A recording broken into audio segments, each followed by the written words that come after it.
So guys, here is the continuation of our Akamu making video. So I was done washing it here and it was time to take it to the grinding machine. This very day was on the 4th day morning and they have been soaked for the past 3 days. So I made sure that I got everything ready and set before I went ahead to blend. Oh yeah, now it is time to transport our grains to the grinding center. I'm just making sure that I take you all through the journey of this Akamu making, even if it is just a short clip of it. Remember, you can choose to go there with your own grinding water, just in case you're not so sure of the kind of water they have there in the grinding center for more hygiene purpose. Okay, welcome back. So here is the main deal of this video. So let's get to it. Like you've seen me do already, I have poured water into my Akamu. Now I am still going to pour extra again until I get this very fine watery mixture. It has to be very, very watery.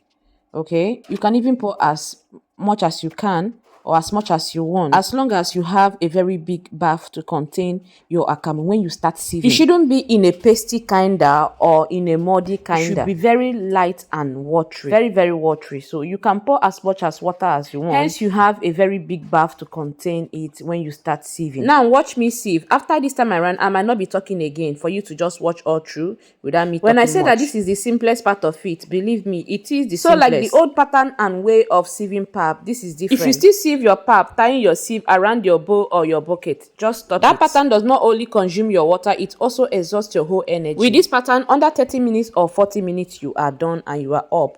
It feels like you have done nothing for the day. Do you know if you have a helping hand and a more larger bowl to contain more liquid from your Akamu, you can pour as much as you want and tell the other person to hold this end, and while you hold the other end, and the both of you wiggle together, just like you see me wiggling in this video. And under 1 to 2 pour of your Akamu, you see yourself that you will be done. That's it. When I'm done extracting my Akamu, I go ahead to pour in water into the chaff again and wiggle all over again to be sure that I extract my Akamu properly from the chaff. Then you take out your chaff and just like that, that portion is over. You go all over again to sieve until you exhaust your Akamu. There's no big doing it.